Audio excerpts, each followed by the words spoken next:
Hi, I'm Helen Moody and I'm one of the Kinship Care Solicitors in the public law team at Ridley Hall.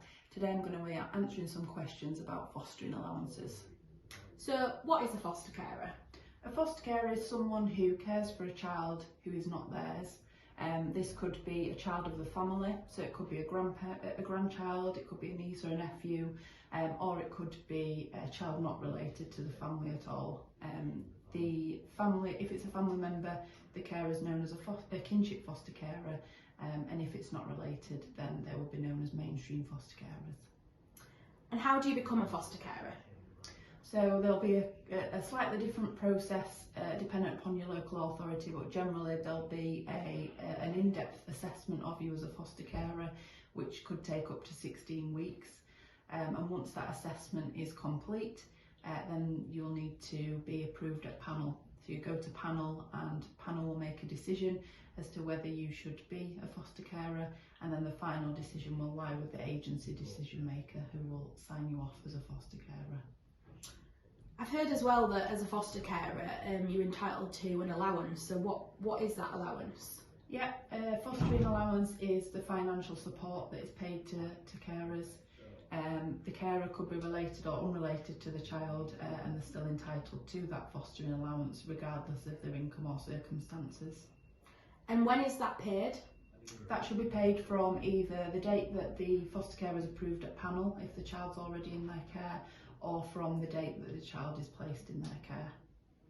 And do every single local authority pay the same allowance to foster carers?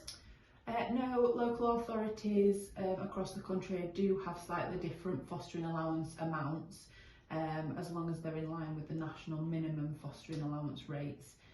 But for example, local authorities in London will pay slightly higher than local authorities across the rest of the country.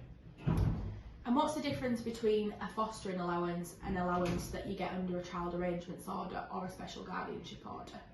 So a fostering allowance is only paid to an approved foster carer who cares for a child under a care order.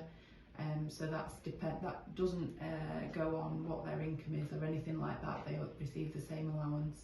And if you care for a child under a child arrangements order or a special guardianship order, your allowances will usually be means tested and annually reviewable. So they're likely to be much less than the fostering allowances. The local authority only have an absolute duty to pay an approved foster carer a fostering allowance, whereas under a child arrangements order or an SGO, there's no legal duty for the local authority to do so because they just have a discretion to support the family. And are there any other allowances that a foster carer could be entitled to? Yep, so most local authorities will pay two parts to the allowance, two different allowances. So they'll pay one for the child, which is for the child and for their maintenance, and then they'll usually pay an additional allowance, which is for the carer as like a wage, which is usually dependent upon criteria for their skills or experience and some training that they need to complete. Does a family foster carer get the same as a mainstream foster carer? They should do, yeah, as long as they meet their local authority's criteria.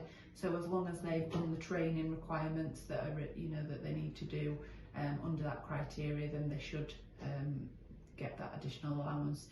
We are seeing that there's a lot of local authorities at the minute who are denying kinship carers those additional allowances, which may mean if they're doing that they might have an illegal policy. Is there anything that a foster carer could do if they believe that they're not being paid the correct allowance? Yeah, they can certainly go down the complaints route, or if they contact us at Ridley Hall, we have a specialist team who will be able to decide and discuss the case with them and see if it's something that they are able to pursue. Thank you, Chloe. Thank you, Helen.